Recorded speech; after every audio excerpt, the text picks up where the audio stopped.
करते देखिए। तो टॉपिक क्या बाबू हम लोग का? Income from house property. Income from तो आज का टॉपिक है income from house property practical part, मतलब डायरेक्ट सम्स कराने आ रहे हैं, थ्योरी नहीं करा रहे अभी। थ्योरी अभी नहीं करा रहे, डायरेक्ट सम्स वाला पार्ट में चले जा रहे क्योंकि ये हम लोग का शॉर्ट टर्म रिवीजन बैच है। तो देखिए डायरेक्ट हम लोग इनकम फ्रॉम हाउस प्रॉपर्टी का पूरा सम्स आपको हम बताने जा रहे हैं, ध्यान से सुनिएगा। लेकिन आपको हम बैकग्राउंड बताते हैं इनकम फ्रॉम हाउस प्रॉपर्टी क्या होता है, समझे ना। तो इनकम फ्रॉम हाउस प्रॉपर्टी जो होता है इसका मतलब हो गया सिंपल लैंग्वेज, इसके बारे में इनकम टैक्स लॉ के सेक्शन 22 से 27 में लिखा गया है। इनकम फ्रॉम हाउस प्रॉपर्टी का मतलब होता है कि मेरा पास एक हाउस प्रॉपर्टी है, उसको हम भाड़ा लगाते हैं, भाड़ा लगा के हम पैसा कमाते हैं, भाड़ा लगा के हम पैसा कमाते हैं। तो उस कमाई पे टैक्स लगेगा ना बाबू, कमाई पे टैक्स, कमाई पे टैक्स, बस समझे ना, कमाई पे तो टैक्स लगेगा ही। तो भाइयों और बहनों, इनकम फ्रॉम हाउस प्रॉपर्टी, तो the income that you earn by giving on rent your house property. Simple language में समझिए, आपने अपना घर को भाड़ा लगाया, घर को और भाड़ा लगा के पैसा कमाया, भाड़ा लगा के, और वो जो पैसा कमाया उसके ऊपर आपको टैक्स लगेगा। क्या लगेगा? बोलिए ना, बोलो ना, एकदम याद कर लेंगे, क्या लगेगा? टैक्स। वही इनकम फ्रॉम हाउस प्रॉपर्टी निकालने हम लोग इस चैप्टर में जा रहे हैं।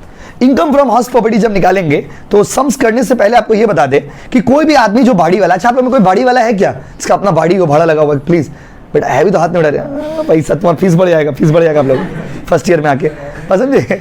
अच्छा बता दिए, हाई प्रोफाइल कस्टमर्स, बस समझे ना। तो देख रहे, तो इसीलिए जान लिया, व्यू ले लिया आपसे। तो आप लोग में जो लोग भी बाड़ी वाला है, मतलब जिसका बाड़ी है और भाड़ा लगा के पैसा आता है घर में, आप लोग सब हाई प्रोफाइल कस्टमर है, सबसे अच्छा कमाए।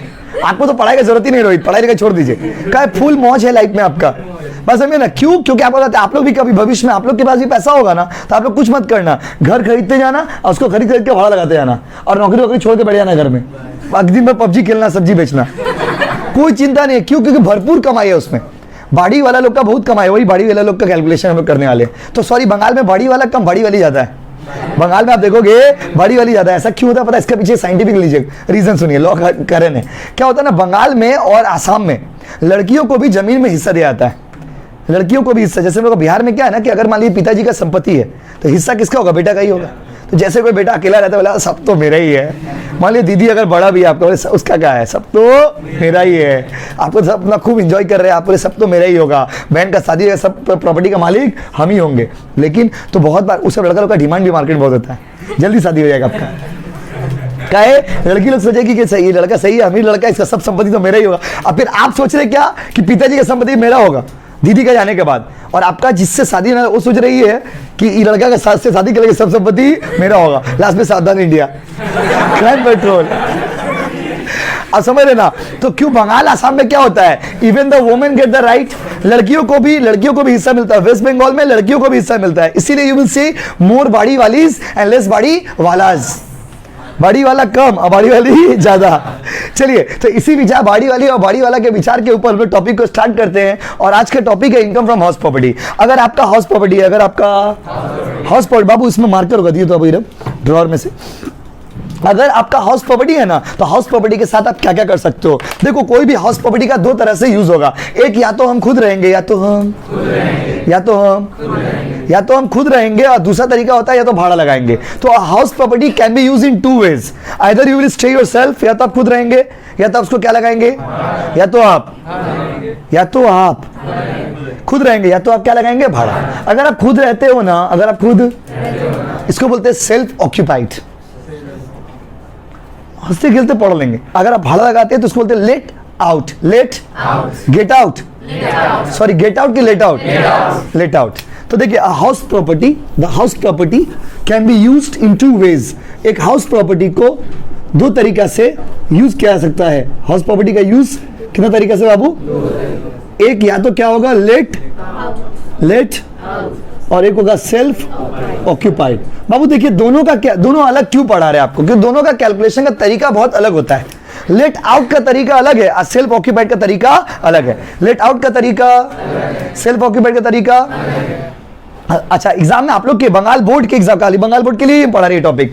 बंगाल बोर्ड के एग्जाम में कैसा रहेगा? तो बंगाल बोर्ड के एग्जाम में क्या करता है वो लोग, ये टॉपिक को ना वो लोग दो हाउस दे देगा आपको एक तो हाउस देगा लेट आउट, एक तो देगा सेल्फ ऑक्यूपाइड। दोनों का कैलकुलेशन करना होगा। और खुशी का बात यह है ना कि इस चैप्टर से जो थ्योरी आता है वो ज्यादातर थ्योरी जो है ना सम्स वाला ही थ्योरी रहता है, मतलब सम्स के अंदर से ही थ्योरी देगा। तो सम्स करेंगे ना इसका डायरेक्ट हम लोग, तो इसका थ्योरी भी कवर्ड हो जाएगा आपका एग्जाम के लिए। और अगर आप क्लास से पहले, एग्जाम से पहले भूल जाना तो क्लास रिकॉर्ड कर दिए, सुन लेना जा करके, तो आपको ना एकदम रिवीजन हो जाएगा सारा चीज। पसंद है ना, इसीलिए क्लास को रिकॉर्ड कर दिया जा रहा है। तो बताइए कोई भी आदमी का जो हाउस प्रॉपर्टी है उसको कितना तरह से यूज करेंगे? या तो अगर खुद रहेंगे तो क्या बोलेंगे? अब भाड़ा लगाएंगे। मान लीजिए बिल्डिंग पूरा मेरा है, बिल्डिंग पूरा, जस्ट एन एग्जांपल, ये बिल्डिंग मान लीजिए मेरा, बिल्डिंग पूरा मेरा है। अब इस बिल्डिंग में, इस रूम में हम खुद रहते हैं, तो ये क्या हो गया? Self occupied, self occupied, self occupied, self occupied. और ये पूरा बिल्डिंग को भाड़ा लगा के रखे बेटा। भाषा समझ गया ना? समझे कि नहीं? बोलिए। तो चलिए, अभी दोनों का कैलकुलेशन अलग है। झमेला इसमें है, झमेला किसमें है? झमेला ये अगर ये वाला दोनों दे देता ना एग्जाम में, तो टीचर को बोलेंगे थैंक यू। क्या बोलेंगे? Thank you. अगर क्वेश्चन बनाने वाला सेल्फ ऑक्यूपाइड दोनों केसेस में दे दे, तो टीचर को बोलिए थैंक यू। पाँव पकड़ दिए टीचर का। क्या है? सेल्फ ऑक्यूपाइड में 2 लाइन का कैलकुलेशन। कितना लाइन का बाबू? 2। जो झमेला है इसमें, लेकिन बंगाल बोर्ड इतना अच्छा नहीं है कि आपको बोलेगा लो बाबू सेल्फ ऑक्यूपाइड 2 हाउस दे दिए, तुम खाली नील नील लिख के आ जाओ। सेल्फ ऑक्यूपाइड में कोई कैलकुलेशन ही नहीं, बहुत इजी कैलकुलेशन। हलवा हलवा क्या बाबू? आइए, तो अभी स्टार्ट करते हैं। रेडी ना? तो समझ गए ना? तो कॉपी में लिखिए, हेडिंग दे दीजिए इनकम फ्रॉम हाउस प्रॉपर्टी। आप एक ही कॉपी बनाओगे ना तो उसमें भी क्रैश कोर्स पूरा कवर हो जाएगा, कोई दिक्कत नहीं। खाली टॉपिक लिखते जाना, सब्जेक्ट का टॉपिक का नाम लिख देना भाई। डे लिख लेना, डे 1, डे 2, इससे आपको याद रहेगा। कॉस्टैक्स का पहला दिन है ये। तो income from house property bracket में लिखिए day 1। Income from house property day क्या बाबू? 1।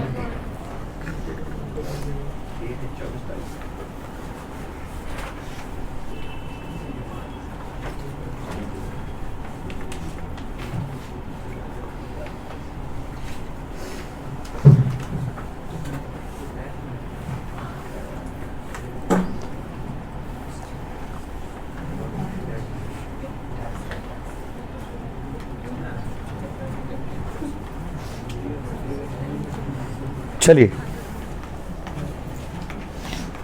करें आगे, क्या स्टार्ट करें?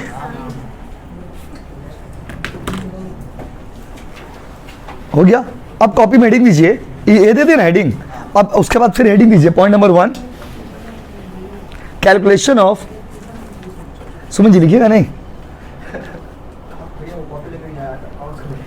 तो कॉपी दे रहे आपको, रुकिए। Calculation of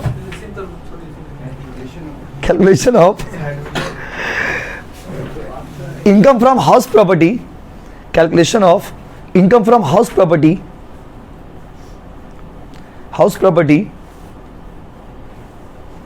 of calculation of income from house property of let out house, let out house, let out house, let out house. भाई और बहनों, लेट आउट हाउस का मतलब क्या होता है? अब समझ गए ना लैंग्वेज का मतलब? लेट आउट हाउस का मतलब क्या होता है बताइए? लेट आउट हाउस का मतलब होता है मित्रों, जो घर को आपने किस पे लगाया बताइए? भाड़ा पे। किस पे? भाड़ा पे लगाया। तो जिस घर को आप भाड़ा पे लगाते हो इसको हम लोग क्या बोलते हैं? Let out house. कौन सा हाउस? यस। अभी यहाँ पर हम लोग कैलकुलेशन सीखेंगे। कौन सा घर का बताइए? लेट आउट हाउस का। तैयार है ना आप लोग? तो बाबू देखिए, लेट आउट हाउस का अगर कैलकुलेशन करना होगा उसमें 3 स्टेप होगा। कितना स्टेप होगा जी? 3 स्टेप। देखिए हम एक एक करके सारा स्टेप बता रहे। वो देखिए, तो कैमरा में आ रहा है क्या?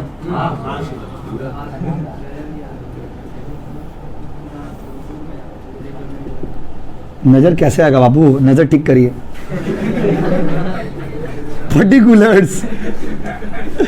पर्टिकुलर्स। अच्छा, ऊपर में ना आपका समझने के लिए हम लिख दे रहे हैं, बड़ा सम्स बनाएंगे तब हेडिंग लिखवाएंगे। Let out. अगर भाड़ा वाला घर रहेगा तो ये फॉर्मेट होगा। फॉर्मेट क्या होगा सुनिए। सबसे पहले इसमें निकाला जाता है GAV। क्या निकाला जाएगा? GAV का फुल फॉर्म है ग्रॉस एनुअल वैल्यू। क्योंकि क्रैश में है इसलिए हम उतना पूरा लिखवा नहीं रहे, आपको सब डायरेक्ट सम्स करते जा रहे हैं बस में, जिससे जल्दी जल्दी आपका पढ़ाई कंप्लीट जाएगा। जो लोग एकदम पढ़ाई नहीं किए उन लोग के लिए GAV। G मतलब A मतलब एनुअल, V मतलब वैल्यू। ग्रॉस एनुअल वैल्यू बोलो ना। Gross annual value. चलिए, तो ग्रॉस एनुअल वैल्यू पहले निकाल लीजिएगा। पहले ग्रॉस एनुअल वैल्यू में से लेस होता है म्युनिसिपल टैक्स। म्युनिसिपल टैक्स को माइनस कर लीजिएगा तो आ जाएगा NAV। बोलिए ना, NAV। NAV भी निकाल लिए सर। अब क्या होगा, फिर माइनस करिएगा डिडक्शन। क्या माइनस करिएगा? अंडर सेक्शन 24A और B। A में है 30% ऑफ NAV और इसमें है इंटरेस्ट ऑन लोन।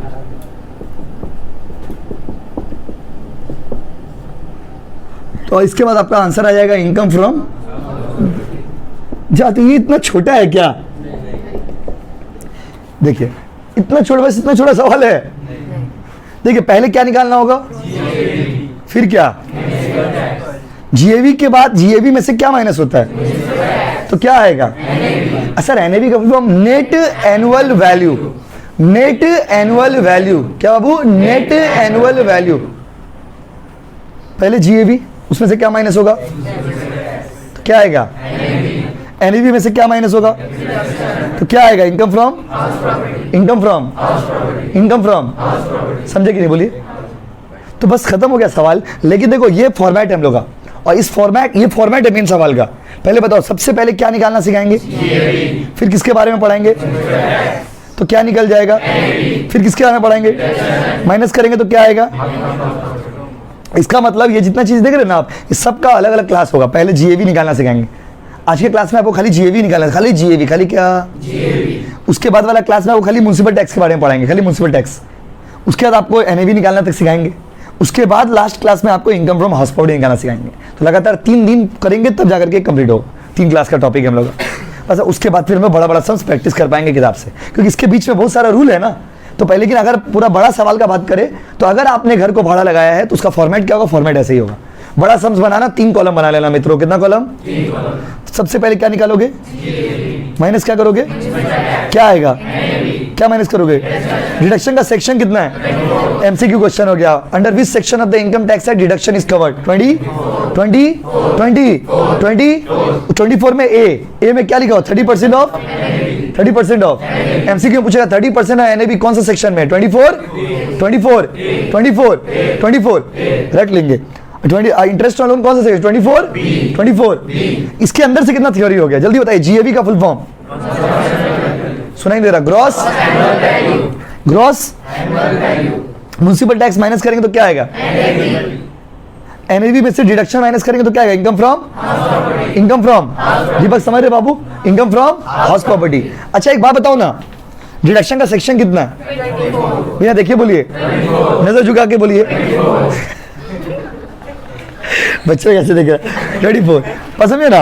और बताइए, अगर इसको, ये जो है ना, इसको बोलते हैं स्टैंडर्ड डिडक्शन। आपसे MCQ में पूछेगा what is the rate of standard deduction, तो बोले 30%। कितना परसेंट, 30%। जो क्वेश्चन बोलेगा वो फेंक के मारेंगे आंसर। हर आंसर तैयार है आपके पास, रेडीमेड। जल्दी बताइए, स्टैंडर्ड डिडक्शन कितना परसेंट, इंटरेस्ट ऑन लोन का सेक्शन कितना है, 24B 24 24 24। यस और नो, हाँ कि नहीं, राइट या रॉन्ग। इसको उतारिए फिर आगे करते हैं। इसको उतारिए बाबू, दिख रहा क्या सबको कि नहीं। चलिए, तो आई होप आप कॉपी कर लिए होंगे। अब हम लोग करने जा रहे हैं इसके आगे का पार्ट। तो चलिए, मिल नहीं रहा, अभी मिटा देते हैं। तो इसके आगे का पार्ट करते हैं बाबू, ध्यान दीजिएगा।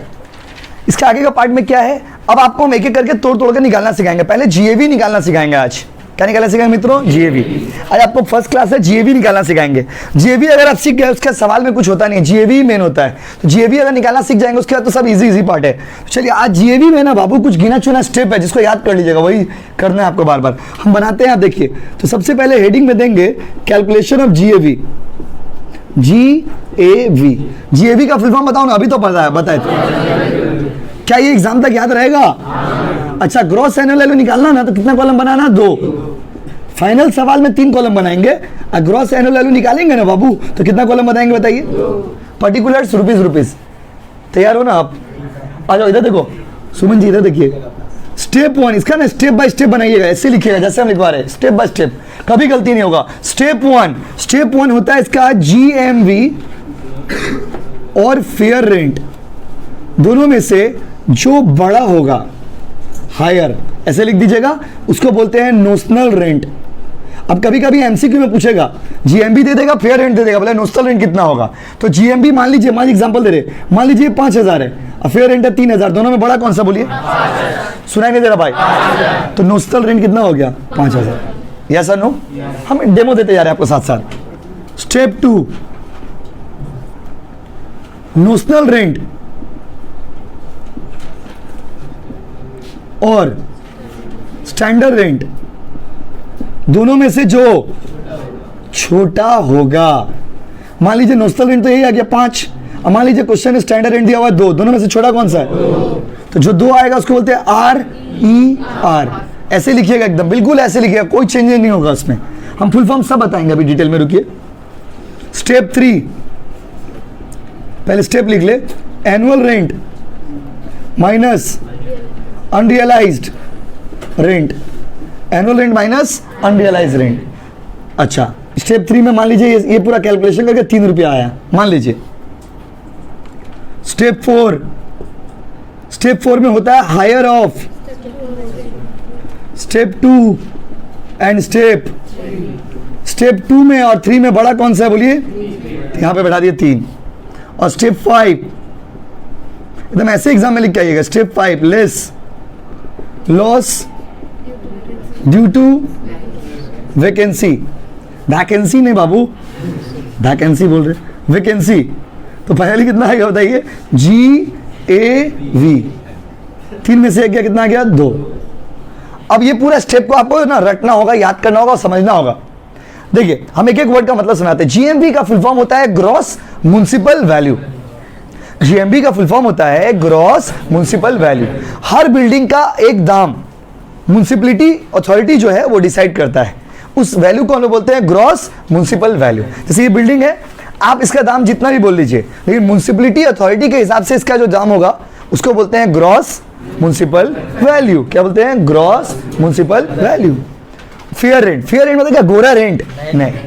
फेयर रेंट का मतलब होता है उचित भाड़ा, उचित, थोड़ा इंग्लिश में बोलिए ना। तो fair rent is the rent of same type of property in the similar locality. जैसे आपसे पूछते हैं, ये जो कोचिंग का रूम है हम लोग का, इसका भाड़ा इस एरिया के हिसाब से, इस हाई प्रोफाइल एरिया के हिसाब से कितना होना चाहिए बताइए? बहुत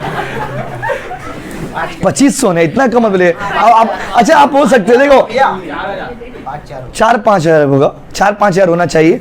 लेकिन देखो ये हो गया फेयर रेंट। कौन सा रेंट है वो? Fair rent. 2500 आप बोल रहे हो, कोई दिक्कत नहीं। देखो टैक्स तो नहीं लग रहा ना बाबू, बोलने में तो टैक्स नहीं लग रहा। आप बोल दीजिए ना 1 रुपया फ्री में बोल दीजिए। आप कस्टमर है, आप कुछ भी बोल दीजिएगा, आपका हर बात को सम्मान दिया जाएगा, कोई दिक्कत नहीं है। लेकिन आप एक बात बताइए, उचित भाड़ा मतलब इस एरिया में। देखिए, आप रूम मत देखिए, रूम साइज हम लोग का छोटा है वो मत देखिए, आप ये देखिए कि ये एरिया कितना अच्छा है। लोकेशन पे दाम होता है, आपको पता होगा एरिया का दाम लोकेशन पे होता है। अभी जाके अगर सोनारपुर में घर लेंगे तो उतना भाड़ा तो नहीं लगेगा। अगर जाके एकदम मान लीजिए सुंदरबन में लेंगे, एकदम साइड ग्राम देश ग्राम एरिया में, जैसे होटल कोलकाता में, अगर आप होटल बुकिंग करोगे, कोलकाता का होटल महंगा होता है, कोलकाता का होटल जो होता है महंगा होता है। लेकिन अगर देश ग्राम एरिया में आप जाओगे, वहाँ पे अगर आप होटल बुकिंग करोगे तो 300-400 रुपया, 500 रुपया पर डे दे देता है। तो एरिया के हिसाब से दाम होता है ना, कौन सा एरिया में आप घर ले रहे हो। तो फेयर रेंट समझ गए ना, उसका भाड़ा कितना होना चाहिए एरिया के हिसाब से, वो फेयर रेंट होता है। आइए दोनों को कंपेयर करते हैं, तो जो आता है उसको बोलते हैं नोशनल रेंट। तो देखिए, इन दोनों में से जो बड़ा होगा, पूछ रहे जीएमबी का full form gross municipal value. Gross municipal value मान लीजिए 5 है, फेयर रेंट मान लीजिए 3 है, दोनों में बड़ा कौन सा है? बोलो ना, नोशनल रेंट कितना होगा? यस और नो? अच्छा, स्टेप 2, नोशनल रेंट और स्टैंडर्ड रेंट दोनों में छोटा कौन सा है? मान लीजिए नोशनल रेंट तो यही वाला हो गया, स्टैंडर्ड रेंट क्वेश्चन में दिया रहेगा तो आपने लिख दिया। तो नोशनल रेंट और स्टैंडर्ड रेंट दोनों में छोटा कौन सा है? तो उसको क्या बोलेंगे? RER। अब सवाल ये कि स्टैंडर्ड रेंट और RER का मतलब क्या है? स्टैंडर्ड रेंट का मतलब होता है, इंडिया में एक लॉ है, उसका नाम है रेंट कंट्रोल एक्ट। उस रेंट कंट्रोल एक्ट के हिसाब से कोई बाड़ी वाला बहुत ज्यादा भाड़ा ना ले इसके लिए रेंट कंट्रोल एक्ट में अपना हिसाब से एक तो रेंट सेट किया गया है। उस रेंट को हम लोग बोलते हैं स्टैंडर्ड रेंट। क्या बोलते हैं बाबू? Standard rent. तो कानून के हिसाब से आपके घर का जितना भाड़ा होना चाहिए उसको बोलते हैं स्टैंडर्ड रेंट। कौन सा रेंट? Standard rent. दोनों को कंपेयर किए, दोनों में से जो छोटा होगा उसको क्या बोलेंगे? RER। कभी कभी बच्चा लोग बोलता है, भैया आप तो गलती कर दी। भाई क्या गलती कर दी? बोला 5 और 2 7 होगा ना। अरे इधर क्या लिखा हुआ है? लोअर। क्या लिखा हुआ है? ये अकाउंट्स नहीं है बाबू। जो 5 और 2 कितना होगा? 7। यहां पर 5 आदों को जोड़ना नहीं है, कंपेयर करना है। क्या करना है? कंपेयर। कंपेयर करना, जोड़ने में फर्क होता है। तो बताइए 5 और 2 7 होना चाहिए था क्या? 5 कंपेयर करेंगे, क्या करेंगे वो? कंपेयर। अब 5 और 3 तो 8 होना चाहिए था, क्या? कंपेयर करेंगे। क्या करेंगे अब? कंपेयर। अब समझ रहे हम क्या बोलना चाह रहे हैं? जहाँ जहाँ गलती हो सकता है वो हम पहले बता दे रहे हैं आपको, फिर सम्स बनाएंगे, फिर बड़ा सम्स बनाएंगे, फिर बुक से सम्स बनाएंगे। अच्छा, RER का फुल फॉर्म होता है रीजनेबल एक्सपेक्टेड रेंट, नाम दिया गया है टैक्स के लैंग्वेज में, रीजनेबल एक्सपेक्टेड रेंट। तो कभी कभी MCQ में आपको RER निकालने के लिए दे देता है, तो निकाल लीजिएगा। RER का फुल फॉर्म बताइए, रीजनेबल एक्सपेक्टेड रेंट, बोलो ना। उसके बाद अच्छा, थर्ड स्टेप में आइए, एनुअल रेंट में से माइनस करिएगा अनरियलाइज रेंट। जरूरी नहीं है ये हर चीज क्वेश्चन में रहे, जो नहीं रहेगा उसको नील लिख दीजिएगा, लेकिन स्टेप्स हमेशा यही फॉलो करिएगा, इससे गलती आपका बहुत ही कम होगा। इस स्टेप को फॉलो करके आपका 99% हम सही बन जाएगा। खाली आपको आइटम बैठाना है और कंपेयर कर देना, बस, कुछ तो है नहीं। अच्छा, एनुअल रेंट मतलब 12 महीना का भाड़ा। एनुअल रेंट मतलब, एनुअल तो मतलब तो यही होता है ना बाबू, माइनस अनरियलाइज रेंट। कभी कभी ये होता है कि भड़ेता घर में रहता तो है पर भाड़ा देने का नाम नहीं लेता है। घर में रहता तो लेकिन भाड़ा देने का नाम, इसको बोलते हैं unrealise rent. The rent which you could not realise, the rent which you could not recover. आपका घर में रह रहा लेकिन भाड़ा देने में नाका नुकी करा, क्या करा वो? उस तरह का आदमी को बोलते हैं अनरियलाइज रेंट। अनरियलाइज, अनरियलाइज समझे क्या हुआ? जो नहीं मिला। अच्छा, उसके बाद स्टेप 2 और 3 को कंपेयर करिएगा, दोनों में से जो बड़ा होगा उसको क्या बोलिएगा? स्टेप 4। स्टेप 4 में बैठा दीजिएगा। हायर ऑफ स्टेप 2 और स्टेप 3, मतलब ये और ये में कंपेयर किए, जो बड़ा हुआ उसको स्टेप 3 में बैठा दिए। अभी हम बना के दिखाएंगे सम्स आपको। और लास्ट है 5 नंबर में, लॉस ड्यू टू वैकेंसी। कभी कभी ऐसा होता है ना कि घर में भड़ेता रहता ही नहीं। जैसे मान लीजिए आज इंद्रजीत मेरा भड़ेता था, टेनेंट था, और इंद्रजीत आज छोड़ करके जा रहा मेरा घर। इंद्रजीत का एग्जाम्पल दे रहे, चलिए इंद्रजीत मान लीजिए मेरा घर में रहता था। अभी इंद्रजीत क्या किया पता है? इंद्रजीत मेरे घर में रहता था, घर में रहते रहते क्या किया, नेक्स्ट लड़की के साथ शादी करके भाग गया अचानक से। जैसे इंद्रजीत भाग गया, फिर इंद्रजीत आया, बोला भैया हम रहेंगे। बोले नहीं, ऐसा व्यवहार वाला आदमी को तो होता है ना बहुत बार, बाड़ी वाला लोग नहीं रहने देते। पर तुम बेटा ऐसा क्यों, मेरा जो बेटा बेटी लोग है वो लोग भी बिगड़ जाएगा माहौल देख करके कि इंद्रजीत भैया शादी किए तो हम भी शादी करेंगे। तो बोले नहीं बाबू, तुमको रहने नहीं देंगे। तो मेरा घर खाली हो गया। अब जब मेरा घर खाली हो गया तो आप ही बताइए, खाली होते संग तो भड़ेता नहीं ना मिल जाता है, 2 महीना 3 महीना 4 महीना टाइम लगता है। तो एक भड़ेता छोड़ के जाएगा तो दूसरा भड़ेता का आने में थोड़ा वक्त लग जाता है, और घर आपका खाली रहता है। तो घर जो आपका खाली रहता है उस पीरियड को बोलते हैं वैकेंसी। क्या बोलते हैं बाबू? वैकेंसी। क्या बोलते हैं? वैकेंसी मतलब आपका घर में आदमी था कि खाली था? अनरियलाइज्ड रेंट मतलब था लेकिन भाड़ा देने का नाम नहीं ले रहा था, लेकिन भाड़ा देने का नाम नहीं ले रहा था। हमने आपको एक एक वर्ड पहले बता दिया आपको, और ये पूरा स्टेप को फॉलो करेंगे तो जीएवी आ जाएगा। आप हमको बताइए, फिर लिखेंगे, फिर सम्स बनाएंगे। हमेशा ये स्टेप 2 से 3 सम्स बनाइएगा ना, आपको पूरा स्टेप याद हो जाएगा। हाँ, जैसे हम लोग बनाते बनाते याद हो गया, आप लोग को भी बनाते बनाते याद हो जाएगा। पहले हम पूछ रहे, बताइए जीएमबी का फुल फॉर्म क्या है? फेयर रेंट का मतलब फेयर रेंट। अच्छा, जो उचित भाड़ा होता है उसको क्या बोलते हैं? बोलिए ना। अच्छा अच्छा, ये तो इसका नाम है। और रेंट कंट्रोल लॉ के हिसाब से जो भाड़ा उसको क्या बोलते हैं? 12 महीने का भाड़ा को जो नहीं मिला और घर खाली था, खाली वैकेंसी। मेन वर्ड है, मेन वर्ड क्या है? वैकेंसी। मेन वर्ड का मतलब बताइए। ये तो म्युनिसिपैलिटी डिसाइड करता है सर, जो म्युनिसिपल अथॉरिटी केएमसी जैसे कोलकाता में। फेयर रेंट मतलब क्या? उचित भाड़ा। फेयर रेंट मतलब स्टैंडर्ड रेंट कौन डिसाइड करता है? Rent authority. एनुअल रेंट 12 महीना का भाड़ा। अनरियलाइज मतलब जो नहीं मिला, और वैकेंसी मतलब घर खाली था। घर हम पूछिए, बताइए घर खाली हुआ उसको क्या बोलेंगे? जो नहीं मिला 12 महीने का भाड़ा को, और जो रेंट कंट्रोल डिसाइड करेगा, जो उचित है, जो म्युनिसिपैलिटी देगा, ग्रॉस म्युनिसिपल है, उसका नाम है वो, उसका नाम दिया गया है यहाँ पर टैक्सेशन में।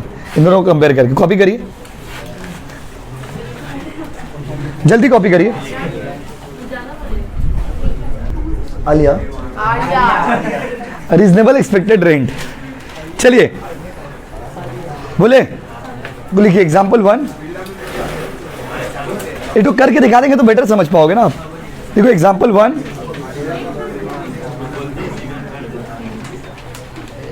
एग्जाम्पल 1 ये उतार लिया क्या बाबू? उतार लीजिए, पहले उतार लीजिए। हाँ, एग्जाम्पल 1। जब भी जीएवी रिवीजन करना होगा ये फॉर्मेट पढ़ के जाएगा। आज सबसे, और दूसरा तरीका क्या है? क्या? Mini xerox. बस में दूसरा एक भी है, अपना स्कूल में एग्जाम है। लिखिए कैलकुलेट। बहुत सा बच्चा बोला अच्छा आइडिया दिया तो आप, अरे मजाक करे, सब चीज को सीरियसली नहीं लेना है। लिखिए example 1, calculate calculate calculate GAV, calculate GAV, बस पैराग्राफ चेंज। आपको GAV मतलब यहां तक है ना, GAV बोला तो यहां तक निकालना है, कहां तक, यहां तक। लिखिए उसका लिखिए GMV, पैराग्राफ चेंज करके लिखिए कैलकुलेट GAV बोले सुमित, और उसके पैराग्राफ चेंज करके लिखिए GMV 70,000, फिर पैराग्राफ चेंज फेयर रेंट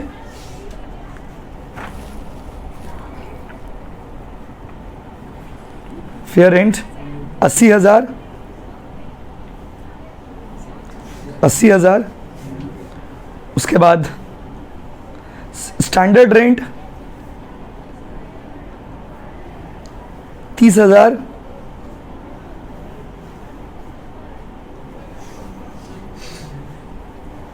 उसके बाद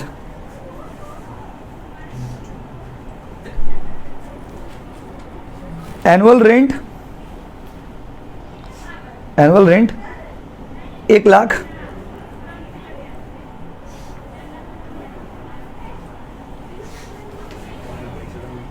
और उसका लिखिए बस इतना ही, अभी इतना ही। आइए इतना डेटा का पहला सवाल है, शुरुआत करते हैं, अगला दिन इसका आगे बड़ा बड़ा सम्स करेंगे। देखिए सर कैसे बनाएंगे, कोई मत बनाओ प्लीज, देखो ना 2 मिनट लगे उतार बनाने में, 3 मिनट उतारने में, देखिए 5 मिनट। पहले देखिए ये फॉर्मेट है, जब भी GAV निकाला पहले उतार दो भाई, ये पहले से ही लिख लेने का आपको, जब भी हम बनाने देंगे पहले ये स्टेप उतार लीजिएगा। स्टेप हम उतार लिए, अब देखिए आप देख के बताइए GMV कितना दिया हुआ है, आस्ते अफेयर रेंट 1 मिनट पूछते हैं बताइएगा, ठंडा दिमाग से घबराइए मत। 70 और 80 में बड़ा कौन सा है, आस्ते आस्ते कौन सा बड़ा है, हाँ समझना, मेन फोकस है। 70 और 80 में बड़ा है 80,000, तो हमारे यहाँ पर देखिए नोस्टल रेंट के सामने लिख देंगे 80,000, जो मेरा नोस्टल रेंट आया वो यहाँ आ जाएगा, और स्टैंडर्ड रेंट कितना दिया हुआ है 30,000, दोनों में से छोटा RER हो गया मेरा 30,000। एनुअल रेंट क्वेश्चन में दिया हुआ है कितना बोलिए, लेकिन कुछ अनरियलाइज बोल के कुछ दिया हुआ नहीं, तो पूरा 1 लाख हो जाएगा, यस और नो। अब आप लोग बताइए स्टेप 2 में और स्टेप 3 में बड़ा कौन सा है, 1 लाख। अब कोई वैकेंसी कुछ है नहीं है तो नील लिख दीजिए, तो 1 लाख में से 0 माइनस होगा तो कितना आएगा, 1 लाख, बन गया सम्स। समझे कि नहीं बोलिए, 4 मार्क्स का 10 मार्क्स, अभी शुरुआत समझे, लेकिन ऐसे ही बनाना है हम लोगों को सम्स, यही वाला पार्ट हार्ड होता है। समझे कि फिर से बोले, फिर से एक बार बोलिए, ओके। देखिए जो लोग समझ गए उतारिए, जो नहीं समझे देखिए बता रहे। GMV दिया हुआ था, अब फेयर रेंट दिया हुआ है, दोनों में से बड़ा 80,000, उसको यहाँ पे लिख दिए, फिर यही 80,000 इधर लिख दीजिएगा, और स्टैंडर्ड रेंट दिया हुआ है क्वेश्चन में 30,000, दोनों में से छोटा बोलिए 30,000। उसके बाद एनुअल रेंट दिया हुआ कितना है, 1 लाख। अनरियलाइज तो कुछ था नहीं, तो माइनस नहीं किए, तो 1 लाख लिख दिए, कोई दिक्कत। इन दोनों स्टेप में बड़ा कौन सा, 1 लाख, उससे से माइनस क्या होगा, नील। कुछ तो वैकेंसी तो कुछ है नहीं, अगला दिन सम्स कराएंगे उसमें सब रहेगा, अनरियलाइज वैकेंसी सब रहेगा, तो आंसर कितना गया, 1 लाख। आई होप आप समझ गए होंगे। उतारिए राहुल जी, उतारिए।